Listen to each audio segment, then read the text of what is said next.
इस वीडियो में बताई गई सारी जानकारी पब्लिक प्लेटफॉर्म पर उपलब्ध है। इसमें ऐसी कोई जानकारी नहीं दी गई है जिससे हमारे सुरक्षा बलों की गोपनीयता भंग होती है। डिफेंस डिटेक्टिव सेना का सम्मान करता है और उन्हीं जानकारियों के आधार पर काम करता है जो सार्वजनिक रूप से मौजूद हैं। नमस्कार दोस्तों, डिफेंस डिटेक्टिव पर आप सभी का स्वागत है। मैं हूं आलोक। आपने कभी स्प्लिट पर्सनालिटी के बारे में सुना है? कई फिल्में भी आ चुकी हैं इस पर। और इसका मतलब ये होता है कि एक ही शख्स के अंदर दो या कई और बिल्कुल अलग अलग पर्सनालिटीज होती हैं। अलग अलग समय पर उसका बिहेवियर जो है वो बदल जाता है। एक ही आदमी के अंदर दो या उससे ज्यादा कैरेक्टर्स बन जाते हैं। ये एक टाइप का मेंटल डिसऑर्डर होता है। लेकिन आज के वीडियो में मैं जिस स्प्लिट पर्सनालिटी के वाले कैरेक्टर के बारे में बात करने वाला हूं, वो मेंटल डिसऑर्डर का शिकार नहीं है, बल्कि टेररिज्म डिसऑर्डर का शिकार है। वो अपने एक कैरेक्टर को पर्दा बनाकर दूसरे कैरेक्टर के क्राइम्स को छुपाने की कोशिश करता है। इस तस्वीर को देखिए। बुलेट प्रूफ जैकेट पर बड़े बड़े लेटर्स में लिखा है प्रेस। इस शख्स का नाम है मोहम्मद समीर मोहम्मद बादशाह। ये गाजा में अल जजीरा का रिपोर्टर है। इसकी एक दूसरी तस्वीर भी देखिए। हाथों में माइक थामे मोहम्मद बादशाह गाजा में इजराइल के हमले पर रिपोर्टिंग कर रहा था। लेकिन बादशाह की पर्सनालिटी एक चेहरा है। अब इसका एक दूसरा चेहरा मैं आपको दिखाता हूं। ये दूसरा चेहरा देखिए। सामने एंटी आर्मर मिसाइल सिस्टम है और आंखें निशाना साध रही हैं। ये भी बादशाह ही है। ये दो तस्वीरें और देखिए। इसमें भी बादशाह एंटी आर्मर मिसाइल सिस्टम के साथ नजर आ रहा है। अगर आपको ये लग रहा है कि एक रिपोर्टर खबर कवर करने के दौरान इन हथियारों को देख सकता है और ये ऐसी ही तस्वीरें हैं, तो जरा ठहरिए भाई साहब। अब बादशाह की इन तस्वीरों को देखिए। वो खुद भी एक मिलिशिया की वर्दी में नजर आ रहा है। रॉकेट लॉन्चर किसी दूसरे के कंधों पर है। एक तस्वीर में वो रॉकेट लॉन्चर से निशाना साधने की ट्रेनिंग दे रहा है, तो दूसरे में रॉकेट लॉन्चर फायर करने की ट्रेनिंग दे रहा है। यकीन करना थोड़ा मुश्किल है, लेकिन हकीकत यही है। हाथों में माइक थामने वाला एक रिपोर्टर असल में एंटी आर्मर मिसाइल सिस्टम चलाने वाला हमास का कमांडर है। मोहम्मद बादशाह की कई रिपोर्ट्स अल जजीरा न्यूज चैनल पर दिखाई देती हैं। हमास पर इजराइल के काउंटर अटैक के बाद से बादशाह ने गाजा में मची तबाही पर खूब रिपोर्टिंग की।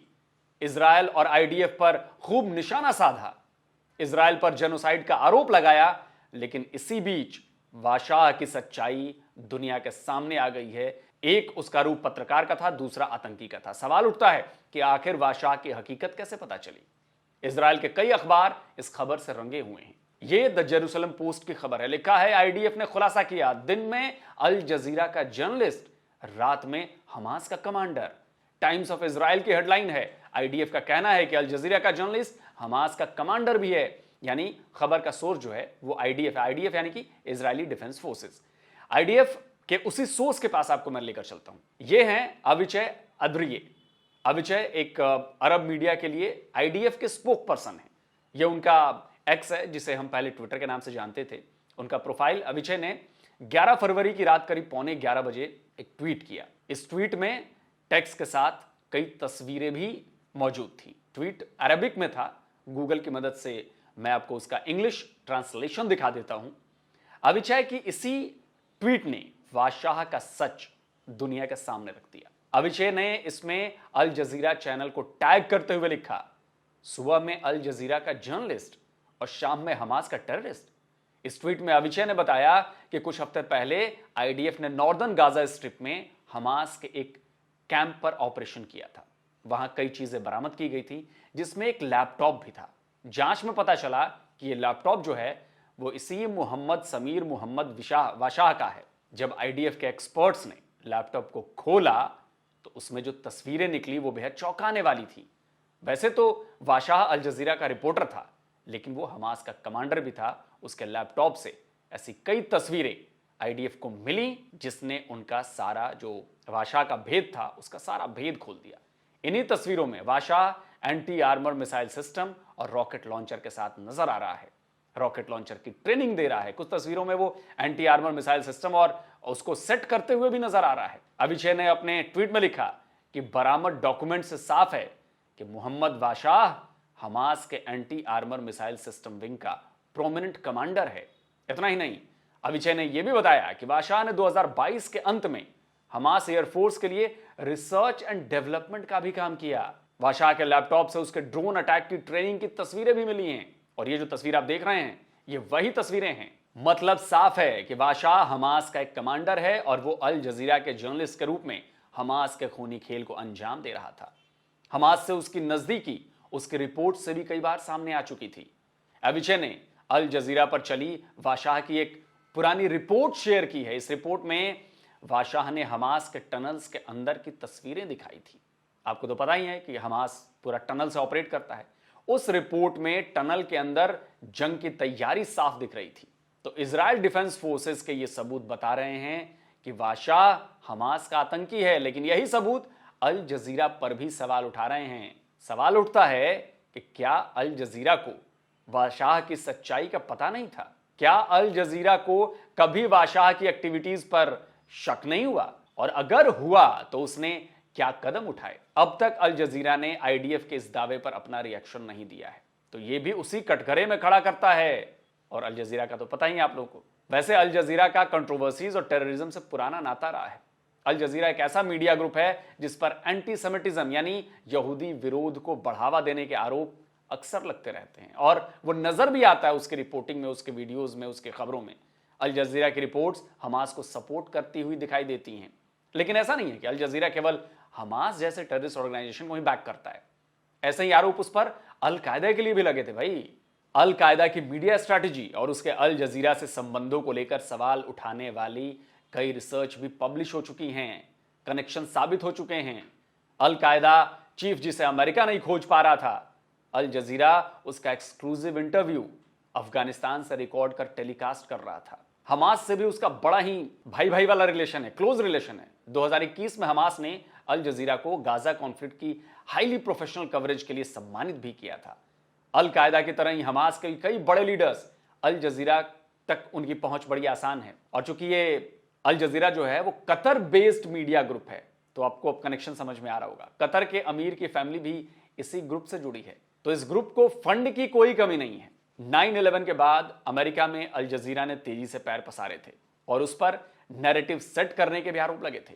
इस्लामिक एक्सट्रीमिज्म को भी अल जजीरा सपोर्ट करता है, लेकिन कई मुस्लिम कंट्रीज नहीं अल जजीरा पर न केवल सवाल उठाए हैं बल्कि कईयों ने तो उसे बैन भी कर दिया है। द न्यूयॉर्क टाइम्स की इस हेडलाइन को देखिए, लिखा है अरब देशों ने कतर से मांग की है कि अल जजीरा को बंद करे। 2017 की इस रिपोर्ट में बताया गया है कि सऊदी अरब समेत 3 अरब देशों ने कतर से मांग की थी कि वो अल जजीरा नेटवर्क को बंद करे। एसोसिएट प्रेस की भी खबर 2017 की ही है। इसकी हेडलाइन थी कि आखिर क्यों कुछ देश अल जजीरा का मुंह बंद करना चाहते हैं। इसी खबर में बताया गया था कि इजिप्ट ने 2013 से ही अल जजीरा को बैन कर दिया था। इसके बाद सऊदी अरब, जॉर्डन, यूएई और बहरीन ने भी अल जजीरा पर पाबंदी लगा दी थी, और ये सारे मुस्लिम देश हैं। इजराइल ने इसके जेरूसलम ब्यूरो को बंद करवा दिया था और इसके पत्रकारों की मान्यता रद्द कर दी थी। इजराइल तो छोड़िए, सऊदी अरब, जॉर्डन, यूएई और बहरीन ने अल जजीरा पर टेरर ग्रुप्स को सपोर्ट करने का आरोप लगाया था। उस समय इस मीडिया ग्रुप पर मुस्लिम ब्रदरहुड ग्रुप की मदद करने का आरोप भी लग चुका है और इसके सबूत भी मिले हैं। समझ रहा है ना पूरा मामला? मैं इसको अल जजीरा को आतंक का अड्डा क्यों कह रहा हूं? तो पहले अल कायदा, फिर मुस्लिम ब्रदरहुड और अब हमास। यानी अल जजीरा का कनेक्शन हर उस टेरर ऑर्गेनाइजेशन से जुड़ जाता है जो मुस्लिम एक्सट्रीमिस्ट हैं। अब जब ऐसे कनेक्शन सामने आएंगे तो अल जजीरा पर सवाल तो उठेंगे ही ना। दोस्तों, मैं आपको बता दूं कि साल 2004 में अल्जीरिया ने अल जजीरा के खिलाफ एक्शन लिया था। Bangladesh, Australia, Iraq, Kuwait, Libya, Malaysia, Somalia, Spain के साथ साथ भारत में भी अल जजीरा सवालों के घेरे में आ चुका है। इजराइल ने पिछले साल अक्टूबर में ही अल जजीरा के खिलाफ एक्शन लेने का फैसला किया था। तब यह आरोप लगा था कि चैनल ने आईडीएफ के ऑपरेशन में शामिल कमांडोज की जानकारी पब्लिक कर दी थी। ऑपरेशन में शामिल कमांडोज की जानकारी जो थी वो पब्लिक हो गई और इससे बड़ा प्रॉब्लम हुई। अल जजीरा के ऑफिस हमास के टेररिस्ट के लिए सेफ हाउस भी बताए जाते हैं। 2021 में इजराइल ने एयर स्ट्राइकर गाजा में उस बिल्डिंग को गिरा दिया था जिसमें अल जजीरा का ऑफिस था। दावा यह किया गया था कि उसी बिल्डिंग में हमास का भी ठिकाना था। अब जब यूएन की बिल्डिंग में हमास का ठिकाना हो सकता है, उसके बेसमेंट में हम यूएन की चीजें इस्तेमाल कर हमास अपना काम कर सकता है, तो अल जजीरा के लिए तो कोई बड़ा चीज नहीं था। अब अल जजीरा पर बड़ा क्वेश्चन मार्क लगा है। अब तक उस पर आतंकी और एक्सट्रीमिस्ट ऑर्गेनाइजेशन को सपोर्ट करने के आरोप लगते थे, अब तो उसके रिपोर्टर पर टेररिस्ट होने का यानी कि टेररिस्ट ऑर्गेनाइजेशन का कमांडर होना भी साबित हो गया है। तो मीडिया और जर्नलिज्म की आड़ में टेररिज्म करने पर एक साथ कैसे एक्शन लिया जाए, इस पर दुनिया को जरूर सोचना चाहिए। तो दोस्तों, आज का ये वीडियो आपको कैसा लगा जरूर बताइएगा, कमेंट जरूर करिए। इस वीडियो को ज्यादा से ज्यादा लाइक कीजिए, शेयर कीजिए, ताकि दुनिया को भी तो पता चले कि भाई अल जजीरा क्यों क्या कर रहा है और क्यों भारत जो है वो अल जजीरा के खिलाफ रहता है, प्रोपेगेंडा करता है अल जजीरा।